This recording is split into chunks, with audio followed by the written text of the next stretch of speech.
Hello बच्चों, क्या हाल है। मैं ऐसा आशा करता हूँ कि आप लोग अच्छे होंगे और अपने टेंथ बोर्ड की तैयारी कर रहे होंगे। तो जो टेंथ बोर्ड है, इसका तैयारी सिर्फ अब 6 या 7 महीना होगा। तो आप लोग अभी से लग जाइए। अब आपके पास समय नहीं बचा है। अगर आपको अच्छा नंबर से पास पास होना है तो आज आइए हम पाठ 4 द्विघात समीकरण प्रश्नावली 4.4 को जल्द से जल्द खत्म कर कर हम चलते हैं त्रिकोणमिति का परिचय। यानी आज साइंस के टाइम में हम मैथ लेकर आए हैं, क्योंकि इसको खत्म कर कर यानी द्विघात समीकरण को खत्म कर कर हमको त्रिकोणमिति के परिचय यानी इंट्रोडक्शन टू त्रिकोणमिति पर चलना है। तो आप लोग जल्दी से जल्दी जुड़ जाइए और इस क्लास को शुरू से अंत तक देखिएगा, क्योंकि इस क्लास में कम से कम 2 से 3 नंबर का क्वेश्चन है। तो आप लोग 2 से 3 नंबर को जानते हैं, इसका क्या होता है। 2 से 3 नंबर का जो मायने परीक्षा में क्या होता है, 2 या 3 नंबर से लोग छट जाते हैं टॉपर में। ये तो 2 या 3 नंबर तो आप लोग जानते ही हैं। तो आइए हम समय न गवाते हुए प्रश्नवाली 4.4 पर चलते हैं।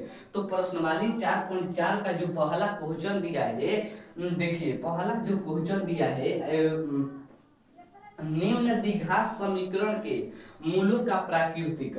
हम मूलों के प्राकृतिक आप लोग को बताए थे, जब डी से बड़ा होगा, जब डी 0 से बड़ा होगा, यानी जब डी का मान 0 से बड़ा होगा, यानी विवेचक जो होता है बी स्क्वायर माइनस 4ac जो होता है वह 0 से बड़ा होगा। तो इस स्थिति में जो मूलों का प्राकृतिक होता है वह वास्तविक एवं असमान बताए थे। डी का मान 0 से बड़ा होगा, तो इस स्थिति में हम मूलों की प्राकृतिक जो बताए थे वास्तविक एवं असमान बताए थे। और जब डी के बराबर होगा, डी के बराबर होगा तो उसको वास्तविक एवं समान बताए थे। और जब डी से छोटा होगा तो हम अवास्तविक या काल्पनिक कहते हैं। तो आप लोग को हम पढ़ाए थे 0 से बड़ा होगा डी का मान तो वास्तविक एवं समान, जब 0 के बराबर होगा तो वास्तविक एवं समान, और जब 0 से छोटा होगा तो वह अवास्तविक या काल्पनिक होगा। तो मैं आप लोग को यह बताया था, तो वही कह रहा है कि क्वेश्चन नंबर 1 में वही कह रहा है कि निम्न द्विघात समीकरण के मूलों की प्राकृतिक ज्ञात करें, और यदि मूलों की अस्तित्व हो तो उन्हें ज्ञात करें, और मूलों का अस्तित्व है तो उन्हें ज्ञात करें। तो मूलों की प्राकृतिक देखिए, मूलों की प्राकृतिक कैसे निकाला जाता है। देखिए क्वेश्चन, पहला क्वेश्चन दिया है, पहला क्वेश्चन कि 2x² माइनस 3x अब +5 बराबर 0 दे दिया है। इसका मूलों का प्राकृतिक आप लोग को बताना है, तो बताइए इसका मूलों की प्राकृतिक कैसा होगा। तो हम मूलों की प्राकृतिक कैसे निकालते हैं आप लोग को बताए थे। तो देखिए हम लिखेंगे हल, हल में लिखेंगे दिया है कि ए का मान 2, बी का मान -3, सी का मान 5। तो हम जानते हैं, क्या जानते हैं, डी बराबर जो होता है, डी बराबर जो होता है वह b² माइनस 4ac होता है।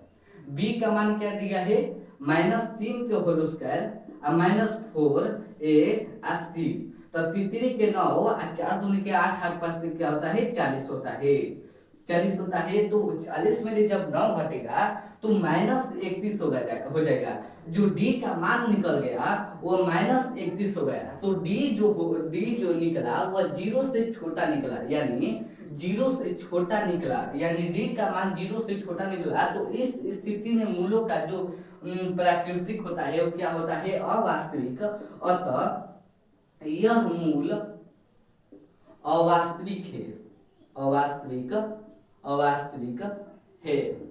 अतः यह मूल जो है ना, अतः यह मूल अवास्तविक है, इसका मूलों का अस्तित्व नहीं है, यह मूल। और दूसरा क्वेश्चन में पूछ रहा है, पहला क्वेश्चन में पूछ रहा है कि इसका प्राकृतिक बताए, तो हम पहला प्राकृतिक बता दिए पहला क्वेश्चन, और दूसरा क्वेश्चन में पूछा है कि इसका अस्तित्व बताए, तो इसका अस्तित्व है या नहीं, इसका अस्तित्व नहीं है क्योंकि 0 से छोटा है।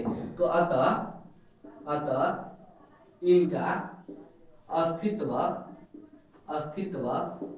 भी नहीं है। दूसरा भी क्वेश्चन हो गया, पहला पूछ रहा था कि मूलों की प्रकृति ज्ञात करें और दूसरा पूछ रहा था कि अस्तित्व ज्ञात करें। तो अस्तित्व निकल गया, मूलों का अस्तित्व नहीं है, क्योंकि क्योंकि लिख लीजिए, क्योंकि जो d का मान है ना वो 0 से छोटा है। d का मान क्या है, 0 से छोटा है, -31 से। तो मैं आशा करता हूं कि पहला क्वेश्चन आप लोग अच्छे से समझ लिए होंगे। तो मैं आता हूं पंखा चालू कर, क्योंकि गर्मी बहुत हो रहा है।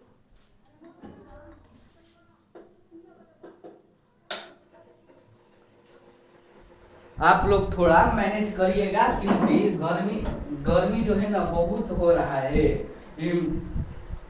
तो देखिए पहला क्वेश्चन दिया था 2x² - 3x + 5 = 0। कह रहा था कि इसका मूलों की प्रकृति ज्ञात करें और मूलों का अस्तित्व ज्ञात करें। तो हम मूलों का प्रकृति कैसे निकालते थे, तो पहले हम मूलों का प्रकृति ज्ञात करते हैं। तो पहला मूलों की प्रकृति कैसे निकालते थे, तो हल दिया है क्या दिया है, तो a का मान 2 और b का मान -3 और c का मान दिया है 5। तो हम जानते हैं d बराबर क्या होता है, b² - 4ac। b का मान क्या दिया है 3, तो 3 का स्क्वायर -4, 4 a का मान दिया है 2 और c का मान दिया है 5। तो 3 के 9, 4 दूनी 8, 8 5 क्या होता है 40। जब 9 में 40 घटेगा तो -31। तो आप लोग जानते हैं -31 जो होता है वह 0 से छोटा होता है। तो इस स्थिति में मूलों का जो प्राकृतिक बताए थे, मूलों का प्राकृतिक क्या बताए थे, अवास्तविक या काल्पनिक बताए थे। और जब मूलों का अस्तित्व क्या हो गया, जब 0 से छोटा होता है तो मूलों का अस्तित्व नहीं होता है। तो अब आप लोग, मैं ऐसा आशा करता हूं कि यह क्वेश्चन आप लोग समझ ले होंगे। तो आइए हम क्वेश्चन नंबर 2 पर चलते हैं, समय न गवाते हुए। तो आइए हम क्वेश्चन नंबर 2 पर चलते हैं, रोमन अंक में 2। रोमन अंक में दूसरा जो दिया है क्वेश्चन, दूसरा क्वेश्चन दिया है, देखिए दूसरा क्वेश्चन दिया है कि 3x² -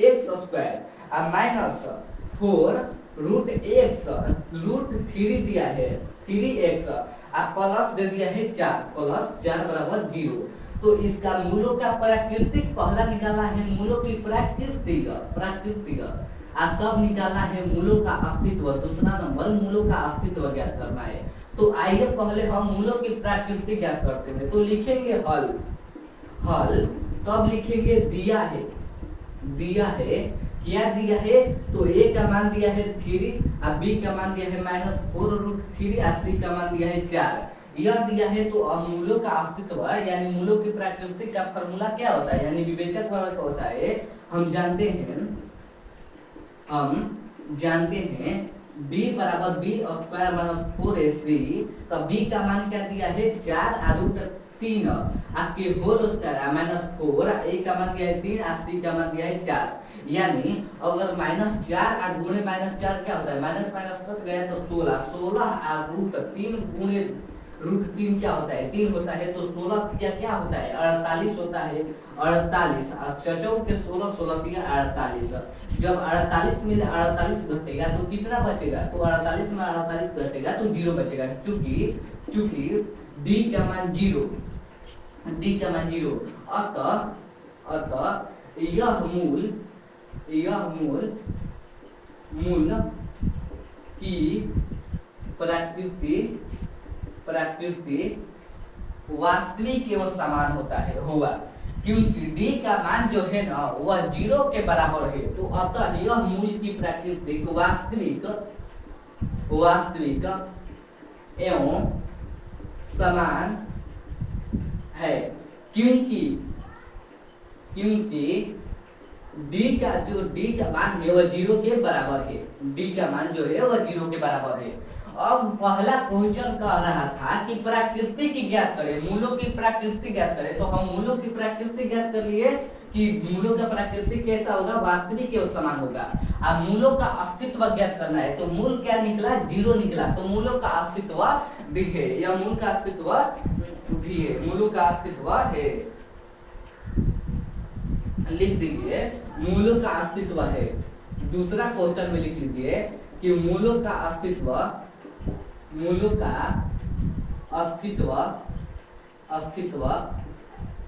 है, क्योंकि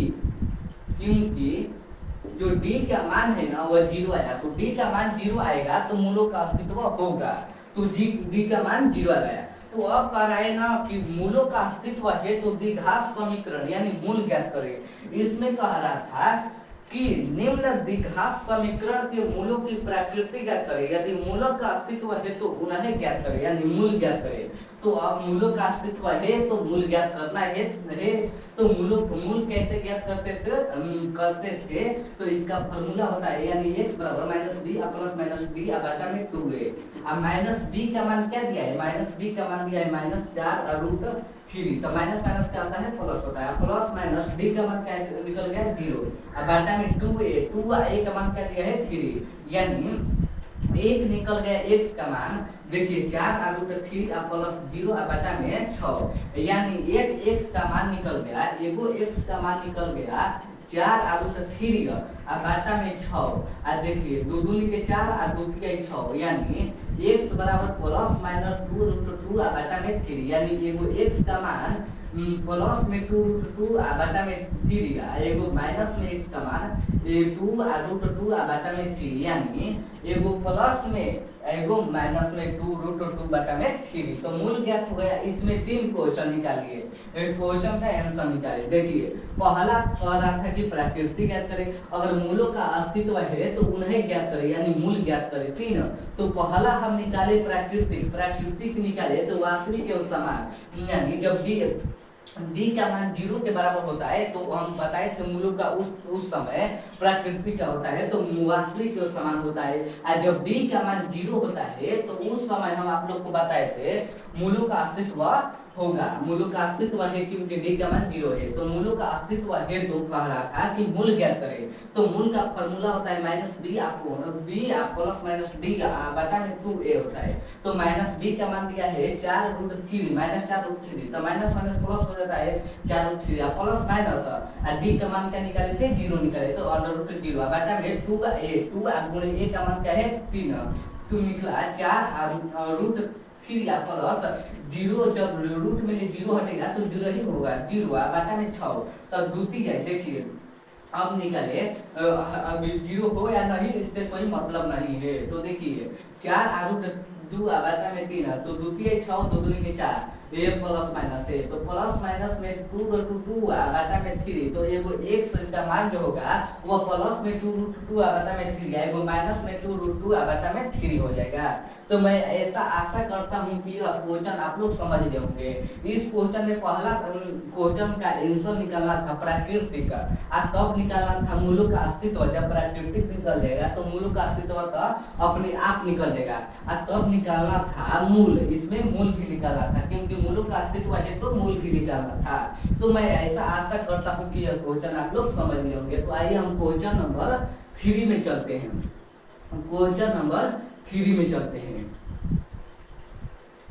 इसका आंसर आया था पहले x का मान प्लस 2√2 बटा में 3 एगो x का एगो मूल माइनस 2√2 बटा में 3। तो आप लोग देख लीजिएगा बुक में प्रश्नवाली 4.2 के दूसरा क्वेश्चन रोमन अंक पे, एक के दूसरा क्वेश्चन।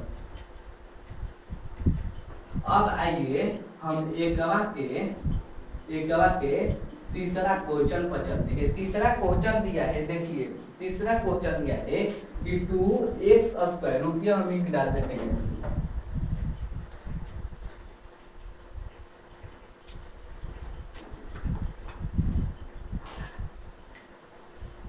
धुंधला दिखाई दे रहा है तो हम इंक डाल देते हैं,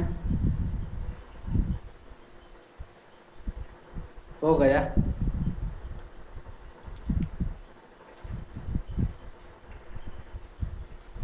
आइए चलते हैं क्वेश्चन नंबर तीसरा पर। तीसरा क्वेश्चन दिया है 2x² आप प्लस रुकिए माइनस 6x दिया है, माइनस 6x प्लस 3 बराबर 0 दिया है क्वेश्चन में कि 2x² अब माइनस 6x प्लस 3 बराबर 0 दिया है। इसका कह रहा है कि मूल की प्रकृति ज्ञात करें तब मूलों का अस्तित्व ज्ञात करें, अगर मूलों का अस्तित्व है तो उसका मूल भी ज्ञात करें। तो देखिए हम लिखेंगे हल लिखेंगे, तब लिखेंगे दिया है में क्या लिखेंगे a का मान 2 b का मान -6 और c का मान 3।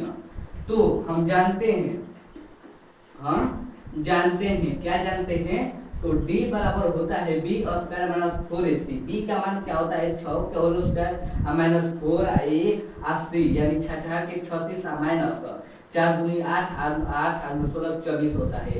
यानी जब 36 में से 24 घटेगा तो 8 ही आएगा, यानी d का मान जो निकला, d का मान 8 निकला। रुकिए हम आते हैं कि दिख रहा है या नहीं।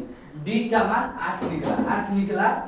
तो अब आइए, चूंकि d का मान 8 निकला तो हम बताए थे जब मूल की प्राकृतिक यानी जब विवेचक यानी d का जो मान होगा वह 0 से बड़ा होगा, तो उस स्थिति में मूलों की जो प्राकृतिक होती है वह वास्तविक एवं असमान होती है। तो 0 से बड़ा है ना d का मान, 1 2 3 4 5 0 से बड़ा है, तो मूलों का अस्तित्व हम क्या बताए थे, जब 0 से बड़ा होगा तो उस स्थिति में हम बताए थे मूलों की प्राकृतिक वास्तविक एवं असमान बताए थे। तो चूंकि तो लिख लीजिए, चूंकि d का मान 0 से बड़ा है इसलिए मूलों की प्रकृति वास्तविक एवं समान है। पहला तो निकल गया मूलों की प्राकृतिक वास्तविक एवं समान, पहला निकल गया वास्तविक एवं समान। और मूलों का अस्तित्व क्या है, तो जब d का मान 0 आएगा, अब जब d का मान 0 से बड़ा आएगा तो इस स्थिति में मूलों का अस्तित्व है। तो मूलों का अस्तित्व अब दूसरा में लिख लीजिए, चूंकि मूलों का अस्तित्व भी है,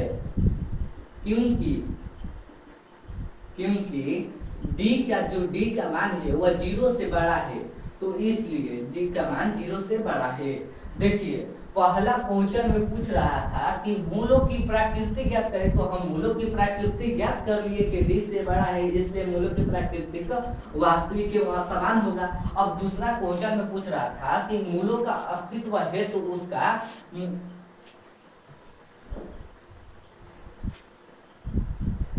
सॉरी बच्चों कोई आया तो उसको मिलने में देर हो गया। तो देखिए मूलों की प्रकृति ज्ञात हो गया, वास्तविक एवं असमान, मूलों का अस्तित्व ज्ञात हो गया, d से बड़ा है तो मूलों का अस्तित्व है।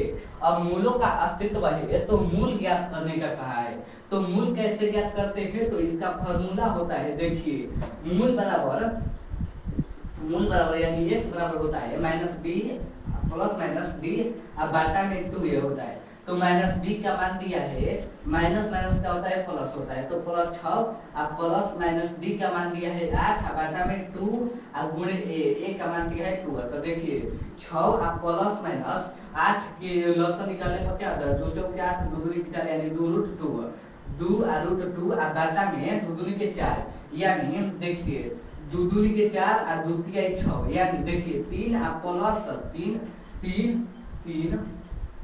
देखिए 3 अब plus minus D 2 root 2 root 2 अब बाटा में 2 हो जाएगा, यानी एगो x का मान मूल बराबर एगो x का मान होगा 3 अब प्लस 2 रूट 2 अब बाटा में 2 और एक होगा x बराबर 3 अब माइनस 2 रूट 2 अब बाटा में 2 होगा, यही होगा मूल। एगो मूल होगा 3 प्लस 2 रूट 2 अब बाटा में 2 और एगो मूल होगा 3 माइनस 2 रूट 2 अब बाटा में 2, यानी एक प्लस में होगा एक माइनस में होगा। तो मूल भी निकल गया, प्रकृति भी निकल गया और अस्तित्व भी निकल गया। 3 क्वेश्चन का आ रहा था तो तीनों निकल गया। अब आइए हम समय न गवाते हुए क्वेश्चन नंबर 2 पर चलते हैं। यानी पहला का 1 2 रोमन अंक पे दिया था 1 2 और 3 तीनों बना दिए। अब आइए दूसरा का एकवा बनाते हैं, रोमन अंक एकवा बनाते हैं। तो आइए हम समय न गवाते हुए दूसरा का 1 पर चलते हैं। तो आप लोग मैं ऐसा आशा करता हूँ कि समझ लिए होंगे। अगर मूलों का अस्तित्व है तो उसका मूल ज्ञात करना है द्विघात सूत्र का प्रयोग कर। आप फिर मूलों का अस्तित्व है तब, और नहीं तो उसको छोड़ देना है, खासा उसका मूलों का प्राकृतिक बता देना है और मूलों का अस्तित्व है या नहीं यह बता देना है। तो इसमें कुछ भी नहीं करना था, छोटा सा काम है लेकिन हो जाएगा। तो आइए हम क्वेश्चन नंबर दूसरा का पहला बनाते हैं।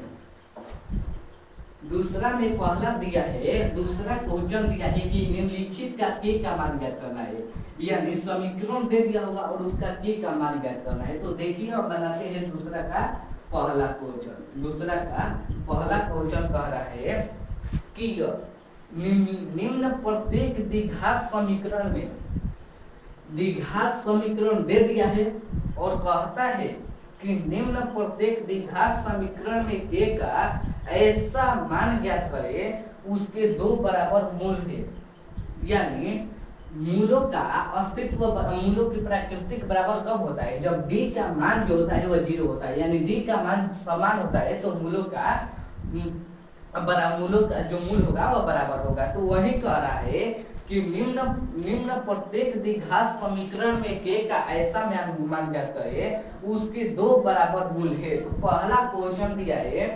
2x² अब फेन दे दिया है, अब प्लस kx अब प्लस 3 दे दिया है बराबर 0 दे दिया है।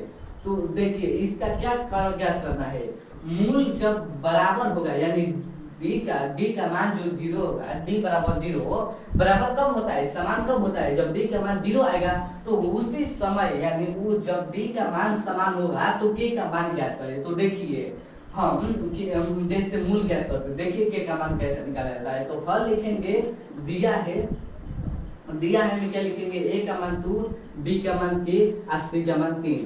तो हम जानते हैं मूल इसमें क्या कह रहा है कि मूल बराबर है यानी समान है। तो मूल बराबर है तो मूल समान है तो b का मान जो होगा 0 होगा, यानी b² - 4ac बराबर 0 होगा।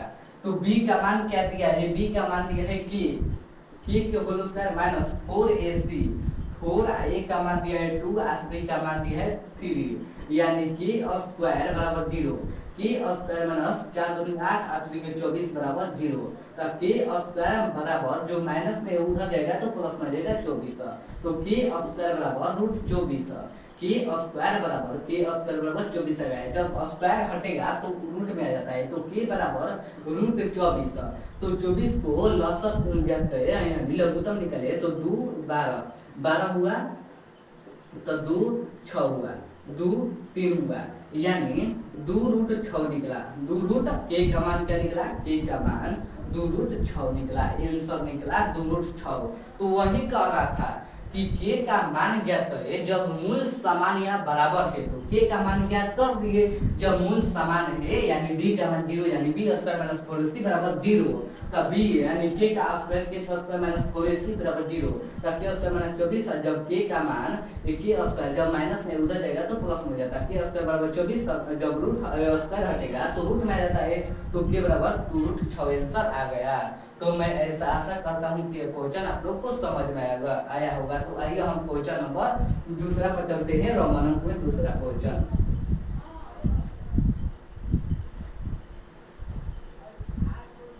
देखिए क्वेश्चन नंबर दूसरा में दे दिया है, तो मैं ऐसा आशा करता हूँ कि आप लोग को पहला क्वेश्चन समझ में आया होगा। तो दूसरा क्वेश्चन में दे दिया है, देखिए इसको हल करना है, यानी कि x -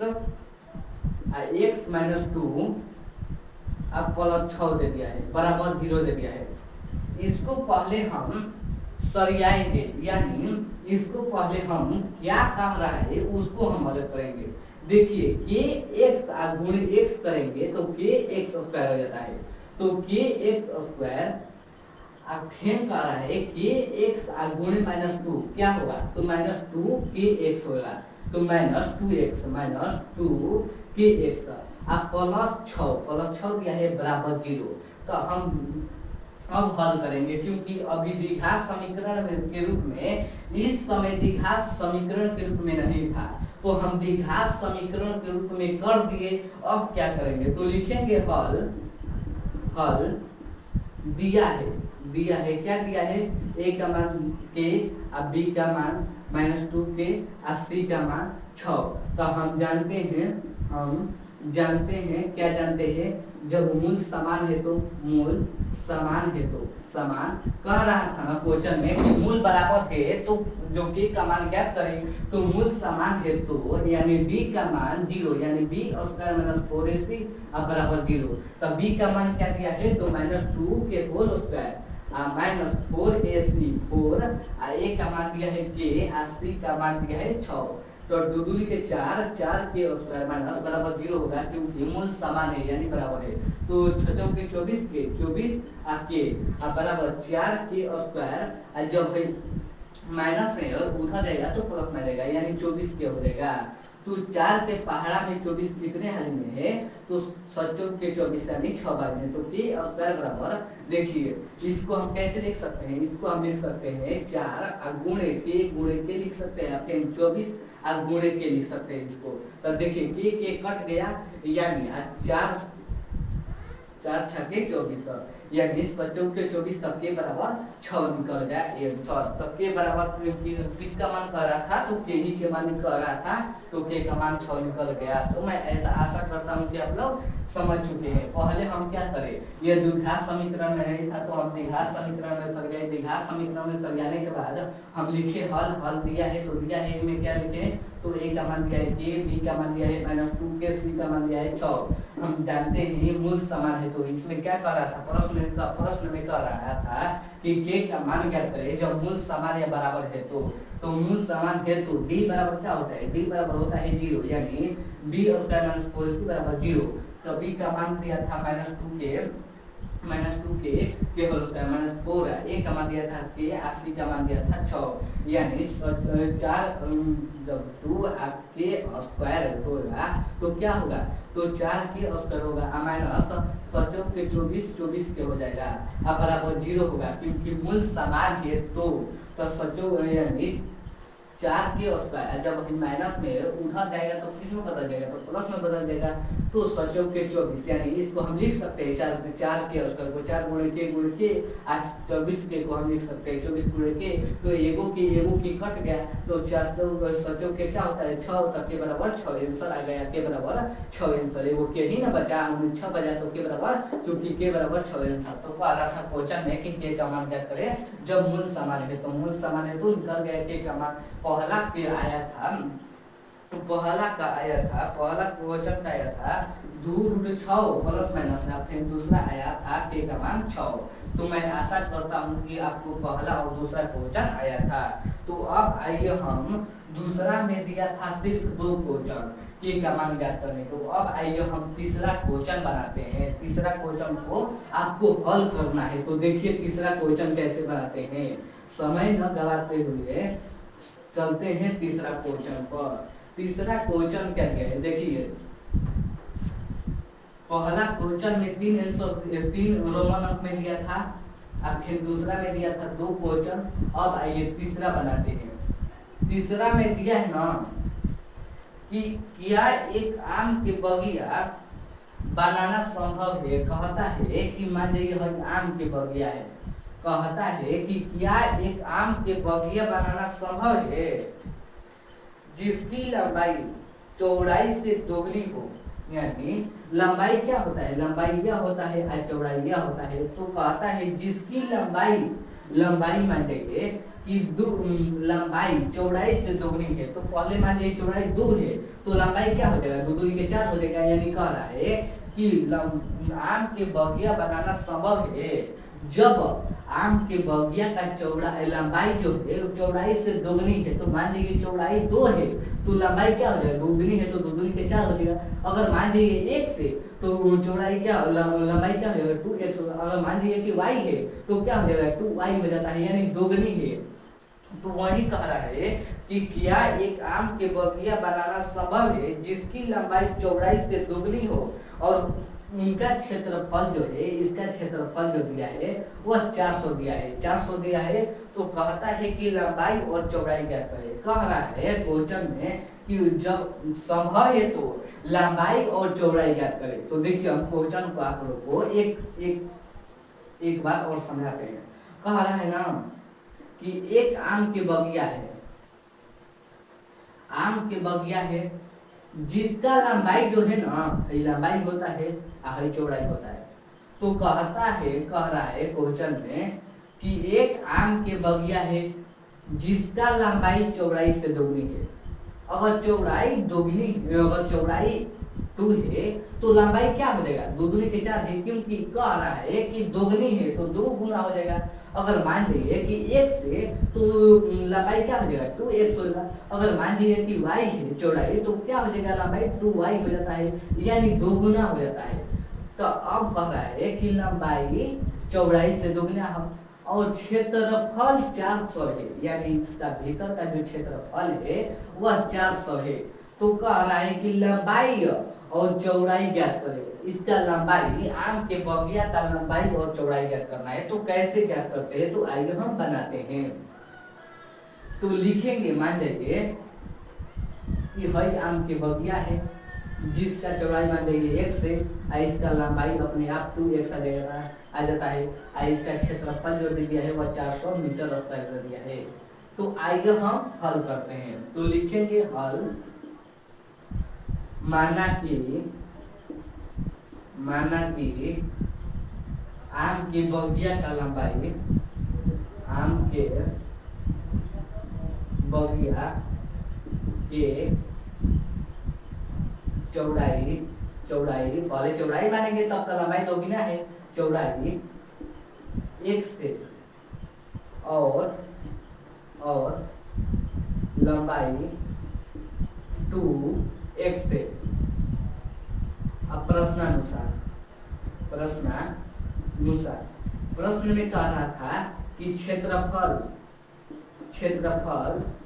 400 मीटर स्क्वायर है, क्षेत्रफल 400 मीटर स्क्वायर है।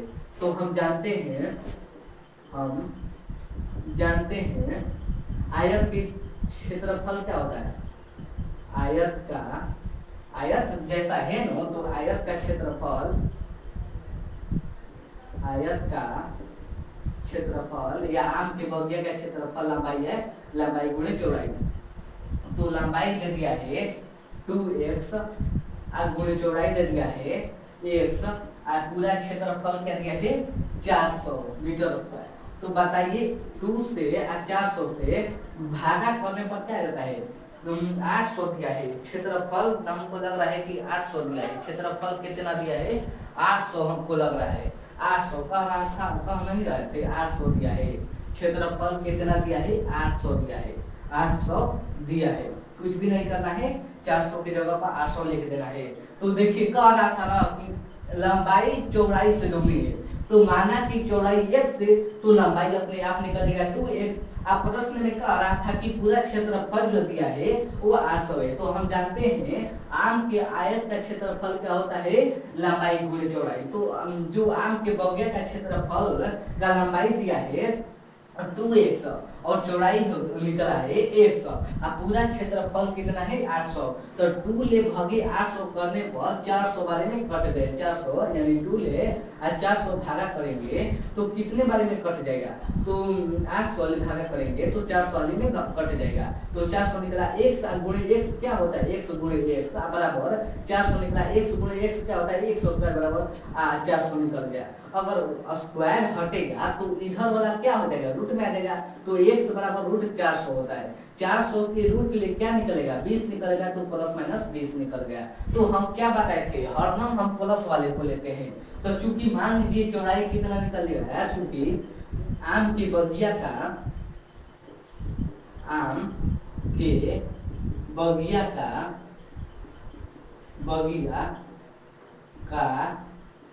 चौड़ाई यानी x का मान जिसे हम x माने थे उसका मान 20 है और लंबाई 2x जिसे माने थे दोगुना है, तो 2 गुणे 20 यानी 40 निकल गया, 40 मीटर और 20 मीटर। चौड़ाई कितना निकला 20 मीटर और लंबाई कितना 40 मीटर। तो हम मीटर, तो हम कहेंगे यह संभव है, यह स्थिति संभव है। तो यह स्थिति संभव है क्योंकि लंबाई और चौड़ाई निकल गया। पहले क्वेश्चन में क्या कर रहा था, तो हम आपको एक बार और समझा देता हूँ। क्वेश्चन में कह रहा था कि क्या एक आम के बगिया लगाना संभव है, या आम के बगिया संभव है जब उसका लंबाई जो है वह चौड़ाई से दोगुनी है। अगर मान लीजिए चौड़ाई 2 है तो लंबाई क्या हो जाएगा, दोगुनी है तो दुगुनी के 4 हो जाएगा। अगर मान लीजिए y है तो लंबाई क्या हो जाएगा, 2y हो जाता है। अगर मान लीजिए x है, हम माने कि x है तो लंबाई क्या हो जाएगा, 2x हो जाता है। तो हम लिखेंगे हल, माना कि आम के बगिया का चौड़ाई x है और लंबाई हो जाता है 2x। आप प्रश्न में दिया है कि क्षेत्रफल 800 मीटर स्क्वायर है, तो हम जानते हैं आयत का क्षेत्रफल या आम के बगिया का क्षेत्रफल लंबाई गुणे चौड़ाई होता है। तो लंबाई दिया है 2x और गुणे चौड़ाई दिया है x और बराबर क्षेत्रफल पूरा दिया है 800। तो 2 ले भागा करने पर 800 400 हाली में कट जाता है, तो x गुणे x क्या होता है, x स्क्वायर होता है और बराबर 400। जब स्क्वायर हटेगा तो रूट में आ जाता है, तो x बराबर रूट 400। और फिर जब रूट में 400 का रूट में से क्या निकलेगा, तो 20 निकलेगा, क्योंकि 20 का होल स्क्वायर क्या होता है, 20 का स्क्वायर क्या होता है, 400 होता है। तो x बराबर प्लस माइनस में 20 होता है। तो चूंकि हम आप लोग को बताए थे हरदम हम प्लस वाले को लेते, तो प्लस वाले को आम के बगिया का चौड़ाई यानी x का मान क्या निकल गया, 20 निकल गया और लंबाई जो है दोगुनी है, तो 2x बराबर 2 गुणे 20 यानी 40। तो यह स्थिति क्या है, संभव है, संभव है, यह स्थिति संभव है। तो पहला कह रहा था संभव है या नहीं, तो हम पहला क्वेश्चन बता देते हैं संभव है। और दूसरा क्वेश्चन में पूछ रहा था कि इसका लंबाई और चौड़ाई क्या करें, तो लंबाई निकल गया 40 और चौड़ाई निकल गया 20। यही तो क्वेश्चन में पूछ रहा था, तो हम बना दिए। तो मैं ऐसा आशा करता हूँ कि यह क्वेश्चन आप लोग समझ लिए होंगे। तो आइए हम क्वेश्चन नंबर चौथा पर चलते हैं समय न गवाते हुए। तो आप लोग कमेंट में बताइएगा कि यह क्वेश्चन आप लोग को कैसा लगा, अच्छा लगा या खराब लगा। तो आइए हम क्वेश्चन नंबर चौथा पर चलते हैं, यानी चौथा में क्या कहा है।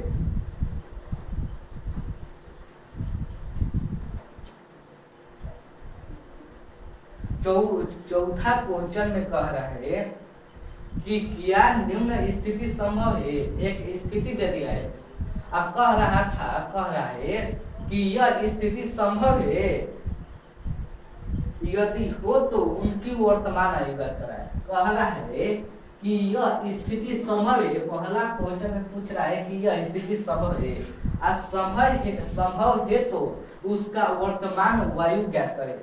देखिए क्वेश्चन में असली कह रहा है कि 2 मित्रों की आयु का वेग, मान लीजिए एक मित्र की आयु का वेग 2 मित्र है, 2 मित्र है, दोनों मित्रों की आयु का वेग, जब मान लीजिए दोनों के मित्रों की आयु का वेग 27 से, यानी दोनों की मित्रों की आयु का वेग 20 से, 20 दिया है 20 से, दोनों की आयु के वेग 20 वर्ष है और 4 वर्ष पूर्व, यानी इनके 4 वर्ष पूर्व, पश्चात माने होता है बाद में यानी प्लस होता है, और पूर्व माने पहले यानी माइनस होता है। तो पूर्व पश्चात आप लोग को बताए थे 4 वर्ष पूर्व करा है, उनकी आयु का गुणनफल 48 है, उनकी आयु का गुणनफल 48 है।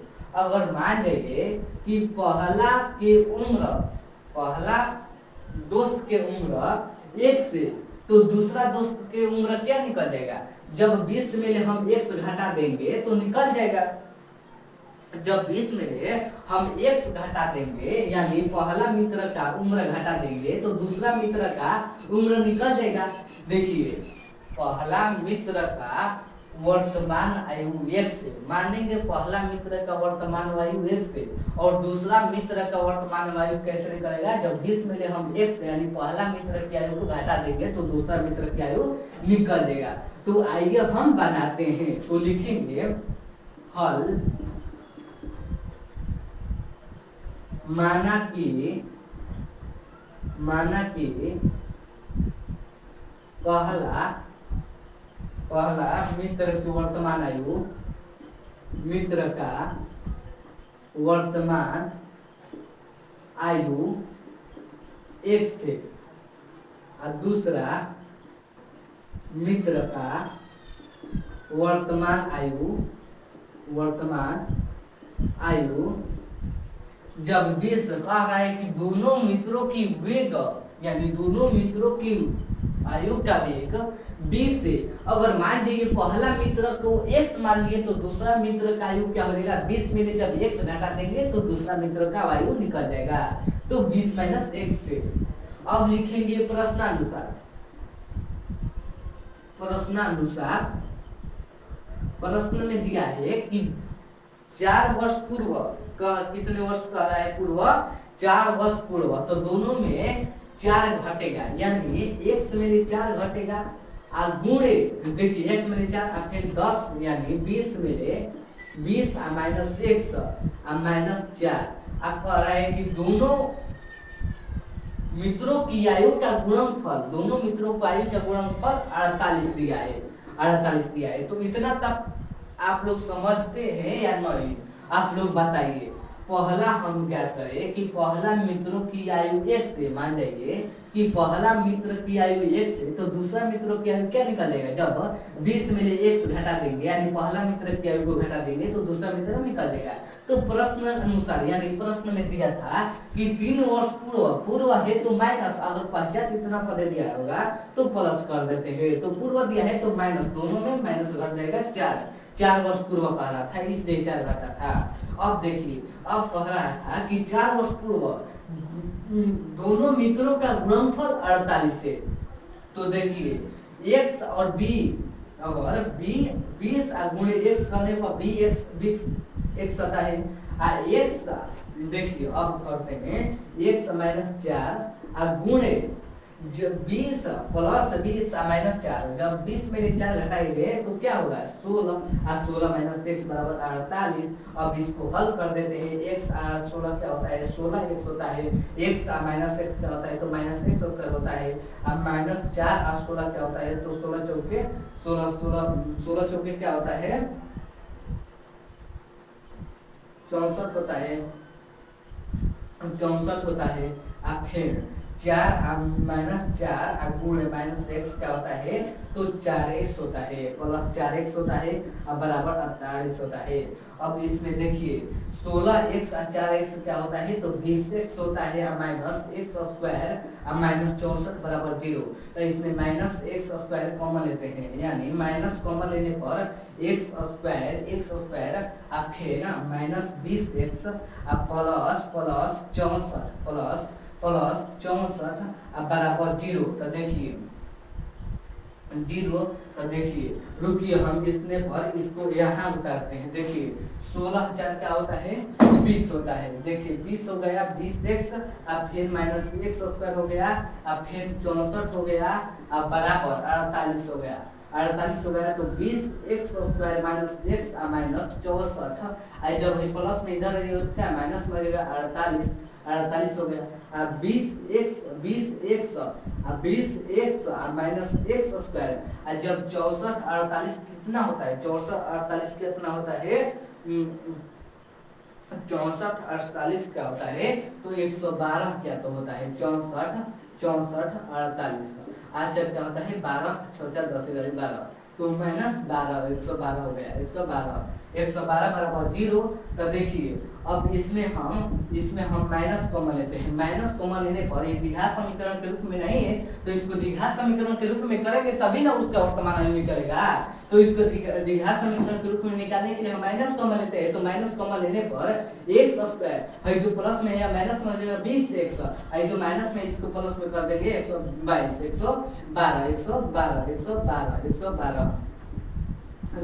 बराबर 0, तो जब माइनस ले गुणा 0 करेंगे तो 0 से किसी दुनिया में किसी अंक से या किसी भी से गुणा करेंगे तो उसका मान 0 ही आ जाएगा। तो देखिए x square minus 20x plus 112 बराबर 0। अब इसको तोड़िए, ऐसे दो अंकों में तोड़िए कि गुणा करने पर 112 आ जाए आप प्लस करने पर माइनस 20 आ जाए, तो मैं देखता हूँ कि यह टूटेगा नहीं, यानी यह स्थिति संभव नहीं है। तो लिखेंगे चूंकि यह स्थिति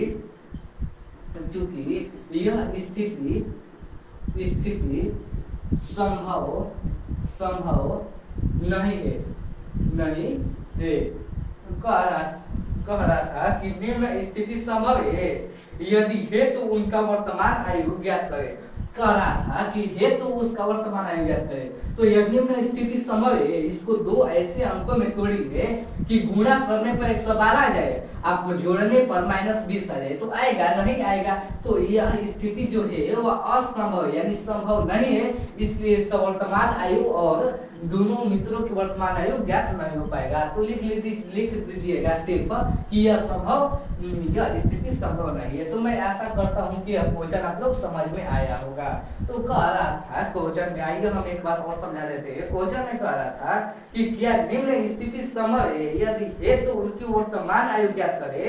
दो मित्रों की आयु का वेग कह रहा था, अगर मान लीजिए दो मित्र है, उसका आयु का वेग 20 से, अगर मान लीजिए एगो मित्र की आयु 1 से, तो दूसरा मित्र की आयु क्या निकल जाएगा? जब 20 में पहला मित्र की आयु घटा देंगे तो दूसरा मित्र की आयु निकल जाएगा। तो पहला मित्र की आयु 1 माने तो दूसरा मित्र की आयु अपने आप निकल जाएगी। जब 20 में पहला मित्र की आयु घटा देंगे। तो प्रश्न में कह रहा था कि 4 वर्ष पूर्व माने माइनस, 50 माने प्लस, दोनों में माइनस घट जाएगा 4। आप फिर करे तो गुणनफल दे दिया था 48, तो निकला इतना, इसका समीकरण निकला 20 100² माइनस 112। तो इसमें हम द्विघात समीकरण के रूप में नहीं है, इसको द्विघात समीकरण के रूप में करने के लिए हम माइनस कॉमन लिए। तो माइनस कॉमन लेने पर यह समीकरण है 100² माइनस 20 प्लस 112 बराबर 0। इसको ऐसे दो अंकों में तोड़िए कि गुणा करने पर 112 आ जाए, आप प्लस करने पर -20 आ जाए। तो ऐसा संभव नहीं है, क्योंकि दो अंक आ ही नहीं रहा है कि गुणा करने पर 112 आ जाए, आप प्लस करने पर 20 आ जाए। तो यह स्थिति क्या है? संभव नहीं है, यानी यह स्थिति असंभव है। तो यही तो लिख देना है आपको, यह स्थिति असंभव यानी संभव नहीं है। तो मैं आशा करता हूँ कि यह क्वेश्चन आप लोग समझ में आया होगा। तो आइए हम समय न गवाते हुए क्वेश्चन नंबर 5 यानी लास्ट क्वेश्चन में चलते हैं। इस क्लास का लास्ट क्वेश्चन में चलते हैं। इस क्लास का लास्ट क्वेश्चन जो दिया है, आइए हम बताते हैं इस क्लास का लास्ट क्वेश्चन क्या दिया है। इस क्लास का लास्ट क्वेश्चन क्या दिया है?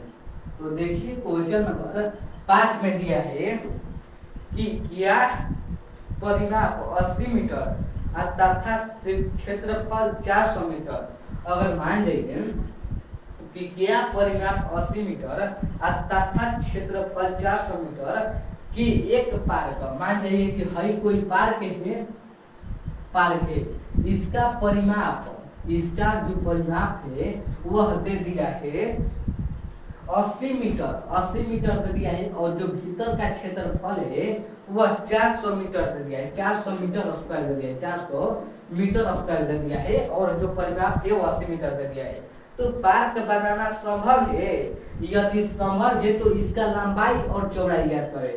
कह रहा है नो कि यदि कोई पार्क की परिमाप 80 मीटर है और क्षेत्रफल 400 है, तो क्या पार्क बनाना संभव है? अगर संभव है तो इसका लंबाई और चौड़ाई ज्ञात करने, यही प्रश्न में कहा है। तो आप लोग बताइए कि आप लोग समझे यह क्वेश्चन। कह रहा था क्वेश्चन में कि आप पहले समझ लीजिए क्वेश्चन, ऐसा क्वेश्चन पहले समझना है तो बनाना है। कह रहा था कि क्या एक पार्क है जिसका सभी परिमाप जो है वो 80 मीटर दे दिया है और क्षेत्रफल दे दिया है 400 मीटर स्क्वायर। अब ऐसा जो पार्क बनाना संभव है तो इसका लंबाई और चौड़ाई ज्ञात करें। तो आइए हम इसका लंबाई और चौड़ाई, इसका संभव है या नहीं वह ज्ञात करते हैं। तो पहले देखिए क्वेश्चन में कह रहा था कि यदि कोई पार्क है जिसका परिमाप 80 दिया है, 80 मीटर दिया है, 80 मीटर, और क्षेत्रफल जो दिया है वह 400 मीटर स्क्वायर दे दिया है। अगर संभव है तो इसका लंबाई और चौड़ाई ज्ञात करें। तो पहले हम लंबाई चौड़ाई ज्ञात करेंगे, यानी मानेंगे, हल लिखेंगे। हल माना कि पार्क की लंबाई, पहले हम मानेंगे पार्क की लंबाई x है, x, और चौड़ाई y है। प्रश्नानुसार, प्रश्न में दिया है प्रश्नानुसार पार्क के परिमाप 80 मीटर दिया है। तो आप लोग जानते हैं आयत का परिमाप क्या होता है। पार्क किस तरफ लग रहा है, तो आयत की तरफ लग रहा है, तो इसका परिमाप क्या होता है, आयत का परिमाप क्या होता है, परिमाप बराबर होता है 2 इंटू लंबाई प्लस चौड़ाई। तो 2 इंटू लंबाई क्या दिया है x प्लस y बराबर 80 दे दिया है, परिमाप 80 दे दिया है। तो 40 वाले में कट जाएगा, यानी x प्लस y बराबर 40 हो गया। x प्लस y बराबर 40, तो इसमें से एक का मान ज्ञात करेंगे, या तो x का मान ज्ञात करेंगे या तो y का मान ज्ञात करेंगे। तो इसमें पहले y का मान ज्ञात करेंगे, तो अभी निकलेगा जो चौड़ाई निकलेगा। पहले हम चौड़ाई ज्ञात कर लेते हैं, तब लंबाई ज्ञात करेंगे। तो चौड़ाई आइए ज्ञात करेंगे, 40 माइनस x हो जाता है। अगर मान लीजिए हम y निकालेंगे, तो 40 में है, जब हम प्लस में है, इधर आएगा तो माइनस में जाएगा, माइनस x। तो चूंकि y बराबर 40 माइनस x, 40 माइनस 6। अब आइए हम चलते हैं पार्क का क्षेत्रफल। पार्क का क्षेत्रफल दे दिया है 400 मीटर स्क्वायर। तो क्षेत्रफल बराबर आयत का क्षेत्रफल क्या होता है, लंबाई गुणे चौड़ाई होता है। लंबाई दे दिया है, लंबाई क्या दे दिया है x, और गुणे चौड़ाई हम निकाली 40 माइनस x। अब पूरा क्षेत्रफल क्या दे दिया है 400 दे दिया है। तो देखिए 40 गुणे x क्या होता है, 40x होता है, और x गुणे माइनस x क्या होता है, माइनस x स्क्वायर होता है, और बराबर 400 होता है। अब यह द्विघात सब में देखिए 40x और माइनस x स्क्वायर है, जो माइनस प्लस में है तो इधर आएगा तो माइनस में जाएगा 400 और बराबर 0। तो देखिए अब यह द्विघात समीकरण के रूप में नहीं है, क्योंकि x स्क्वायर जो है ना यहाँ होगा, x स्क्वायर जो है x स्क्वायर है यहाँ होगा x स्क्वायर। तो इसको पहले अब द्विघात समीकरण में सरियाएंगे, तो पहले इसमें माइनस कॉमन लेंगे। माइनस कॉमन लेने पर जो माइनस में प्लस में जाएगा x स्क्वायर, अब जो प्लस में है माइनस में जाता है 40x, अब फिर जो माइनस में प्लस में हो जाता है 400 अब बराबर 0। तब निकल गया x स्क्वायर माइनस 40x अब प्लस 400 अब बराबर 0। तो द्विघात समीकरण ज्ञात हो गया। तो अब आपको क्या करना है, देखिए x स्क्वायर का गुणक यानी एक कुछ नहीं तो एक है, यानी एक गुणे अचर मान c यानी 400 ले गुणा करेंगे तो 400 आ गया। फिर ऐसा दो अंक सोचिए कि गुणा करने पर 400 आ जाए, अब प्लस करने पर माइनस 40 आ जाए। ऐसा दो अंक आप लोग सोचिए कि गुणा करने पर 400 आ जाए और जोड़ने पर माइनस 40 आ जाए। तो हम सोचे 20 और 20 क्या होता है, 20 और 20 देखिए 20 और 20 देखिए हम सोचते हैं माइनस 20 और माइनस 20। देखिए माइनस 20 और माइनस 20 क्या होता है, देखिए गुणा करिए माइनस 20 और गुणे माइनस 20, तो माइनस माइनस कट गया 400 आ गया। यानी गुणा करने पर पहला स्थिति यानी 400 आ गया। पहला जो 400 कहा रहा था कि गुणा करने पर 400 हो जाए, तो पहला जो पूर्ण हुआ यानी पहला स्थिति सही हुआ, गुणा करने पर 400 आ गया और प्लस करने पर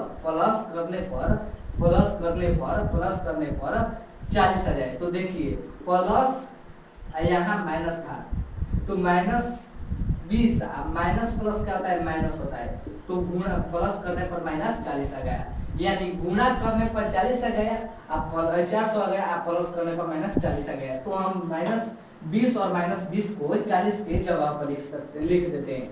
तो x square minus 20x minus 20x plus 400 बराबर 0।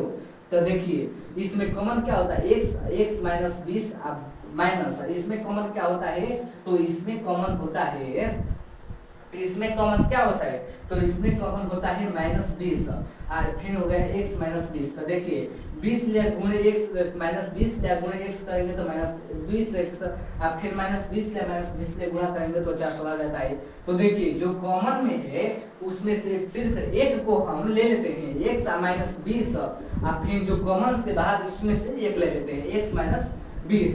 तो x माइनस 20 बराबर 0 तो x बराबर 20 और x माइनस 20 बराबर 0 तो x बराबर 20, यानी दोनों प्लस में गए। तो पहला निकल गया, लंबाई निकल गया 40 और चौड़ाई निकल गया, चौड़ाई देखिए लिखिए, चूंकि लिख लीजिए यहाँ, चूंकि लंबाई क्या निकल गया, लंबाई यानी x का मान 20 निकल गया, चूंकि लंबाई 20 और चौड़ाई क्या निकल गया, चौड़ाई यानी y का मान, x का मान, लंबाई जो है यानी x का मान जो निकल गया 20 और चौड़ाई जो है यानी y का मान लिखा था 20 माइनस एक्स, तो 40 में ले 40 यानी 40 माइनस एक्स जो चौड़ाई निकला था, y का मान निकला था 40 माइनस एक्स। 40 में ले जब x का मान यानी 20 घटा देंगे तो 20 निकल गया चौड़ाई, यानी लंबाई निकल गया 20 और चौड़ाई भी निकल गया 20। तो वही कह रहा था कि एक पार्क बनाना संभव है जिसका जो परिमाप 80 है, क्षेत्रफल 400 है, तो संभव है तो इसका लंबाई और चौड़ाई ज्ञात करें। तो लंबाई चौड़ाई ज्ञात कर दिए तो लिख दीजिए यह स्थिति संभव है, लिख दीजिए संभव है। यही तो दो क्वेश्चन पूछ रहा था, लंबाई चौड़ाई पूछ रहा था, तो संभव है या नहीं यह पूछ रहा था। तो लंबाई चौड़ाई 20 निकल गया, आज संभव है या नहीं, संभव है क्योंकि लंबाई चौड़ाई निकल गया। तो आइए हम एक बार और क्वेश्चन को समझा देते हैं। क्वेश्चन में कह रहा था ना कि एक पार्क की जो परिमाप है वह 80 दे दिया था, क्षेत्रफल 400 दे दिया था, और कह रहा था कि क्या बनाना संभव है पार्क जिसका परिमाप 80 है और क्षेत्रफल 400 है। अगर संभव है तो उसका लंबाई और चौड़ाई ज्ञात करें। तो हम मान लीजिए कि लंबाई x माने और तब चौड़ाई y माने। तो प्रश्न में कह रहा था कि पार्क के परिमाप 40 कह रहा था, तो हम परिमाप क्या जानते हैं, आयत के परिमाप क्या जानते हैं, 2 इंटू लंबाई प्लस चौड़ाई। तो 2 इंटू लंबाई दे दिया था, माने थे x और चौड़ाई माने थे y, तो बराबर क्षेत्र परिमाप पूरा दिया था 80। तो 2 के पहाड़ा में 80 कितने बारी में है, तो 40 बारी में है। तो पार्क का यानी जो पार्क x प्लस वाई बराबर 40 निकला। तो हम इसमें से पहले चौड़ाई निकालिए, 40 माइनस एक्स यानी चौड़ाई निकल गया 40 माइनस एक्स। अब आइए हम क्षेत्रफल यानी लंबाई गुणे चौड़ाई, क्षेत्रफल दिया था 800, तो क्षेत्रफल बराबर हम क्या जानते हैं, लंबाई गुणे चौड़ाई। तो लंबाई का मान x और चौड़ाई का मान निकाले थे 40 माइनस एक्स, तो 40 में ले 40 माइनस एक्स बराबर क्षेत्रफल पूरा क्या दिया था 40। तो 40 देखिए x गुणे 40 क्या होता है, तो 40 x माइनस x क्या होता है, तो माइनस x होता है बराबर 400। तो ऐसे किए तो दो स्थिति निकला, स्थिति समीकरण द्विघात समीकरण निकला x square minus 40x plus 400 बराबर 0।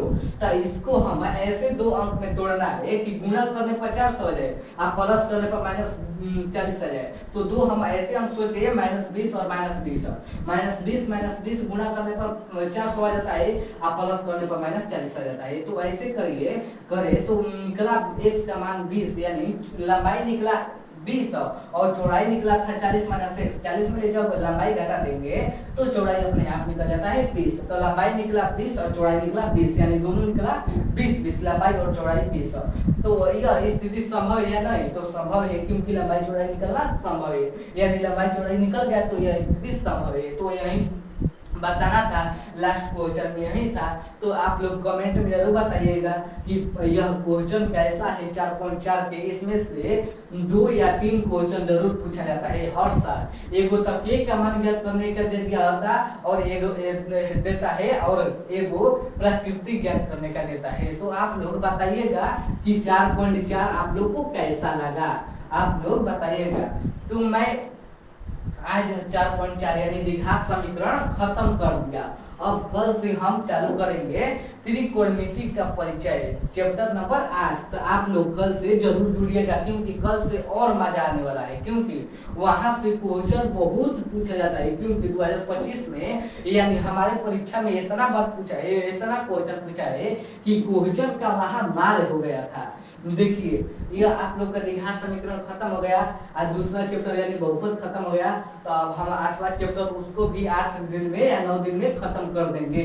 यानी आपका मैथ और साइंस का सिलेबस मैं खत्म कर दूंगा अच्छे समय पर। तो मैं इतना पहले इस सेशन को खत्म करता हूँ। जाने से पहले एक बार आपको रिक्वेस्ट कर देता हूँ कि आप लोगों को यह क्लास अच्छा लगा होगा तो आप लोग लाइक, सब्सक्राइब और शेयर जरूर करिएगा। जय हिंद, जय भारत।